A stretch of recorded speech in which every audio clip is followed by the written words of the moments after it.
Hello, Auntie Lindsay here. You know, my grandparents didn't fight in World War II for nothing.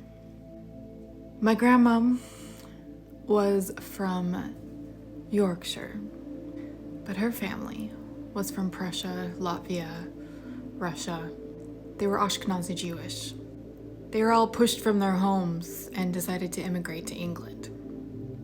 My grandmother changed her last name when she was about 13 years old, like some of the other family members, to sound less Jewish, so she could run her own hairdressing shop, just like her father.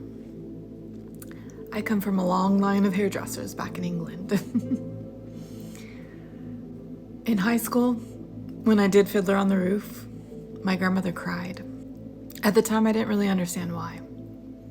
She didn't talk much about her family.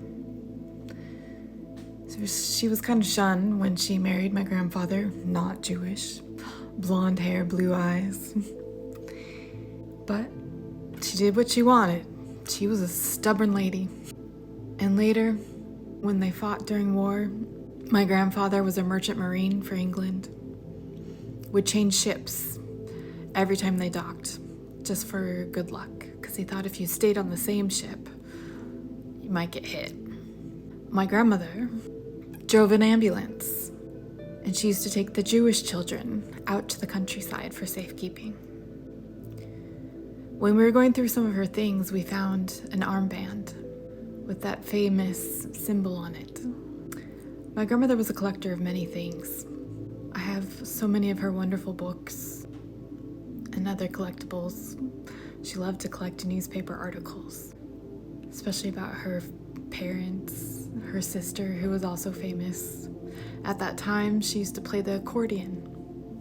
She also, too, had to change her last name to sound less Jewish. I have one of the original sheet musics for Teddy Bear Picnic, arranged for the accordion with my great aunt Celia's face on it.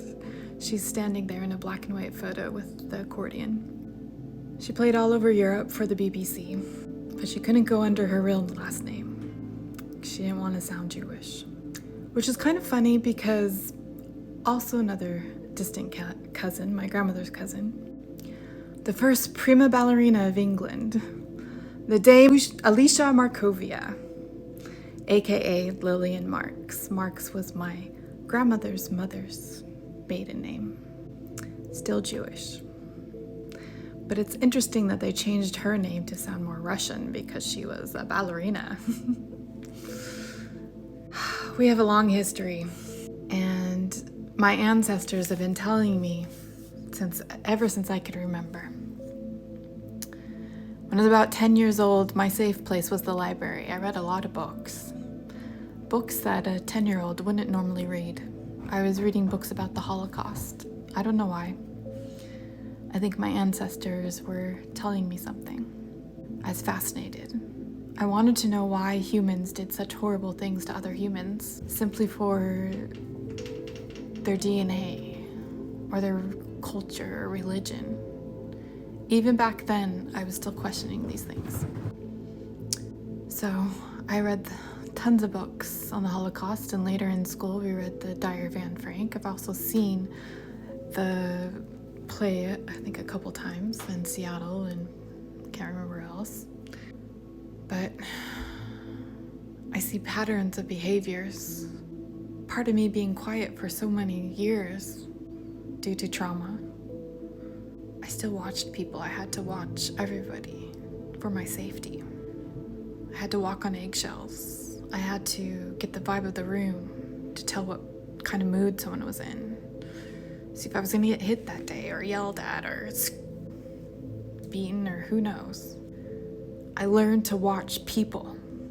I learned to watch their actions, not what they say, because they say that they love you, but they act like they hate you. I know what that feels like. I know patterns of behavior. I don't like it when people tell me that I'm wrong or liar or what do I know? I'm just a woman. Fuck you. I've been paying attention for 50 fucking years. You can't tell me shit. You want to see the real Lindsay? You're not ready for the real Lindsay. Lindsay's been sitting back for a long time, just watching, observing, waiting. We have a lot to do in this country. We don't protect women, children, minorities. Don't tell me that you do. When my niece went missing at age 16 and a 47-year-old man kept taking her, people acted like that was a normal thing. Most people were like, whatever. Didn't take it seriously at all. It was perfectly normal for a beautiful 16-year-old girl to be with a 47-year-old addict, old man, not good looking whatsoever. I noticed patterns of behavior. I could tell right away that she was being groomed. I could tell by all the messages that I got from this crazy person whenever he was high. I could see the patterns of behaviors and what he was doing, the brainwashing, the 777. Do you remember my videos from YouTube? I noticed patterns of behavior. We're in trouble. We are in big trouble here. And if you don't think so, maybe you need to go read some books. Turn off that Fox fake news. Go read some books. Look some stuff up like we used to in the good old days where we go to the library and sit there for hours and look up things.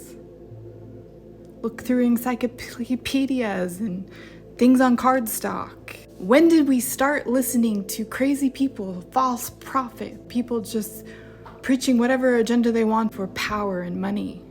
We got lost, America. We got lost. Even little Kitty says so. I can't tell if that's Roswell or Memphis. Anyways, we need to start speaking up. We need to start paying attention to every detail. People give away so much just by their actions, by their body language. They don't even have to say a word. And there are those of us that have been paying attention for years. I'm not the only one. So don't tell me I'm wrong. I could be wrong about some things, but then I will look it up.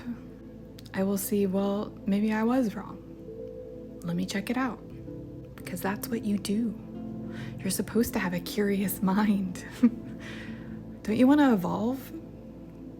Your souls came here to evolve. Not be some robot. You're gonna do whatever master or dom says. Even in BDSM, between the servant and the dom, there's trust, there's love, unconditional love.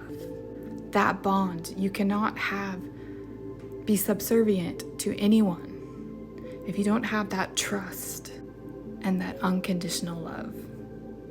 So right now, the powers that be don't know that because they don't know anything about love. They don't know anything about empathy. They forgot how to be a human. But we're paying attention.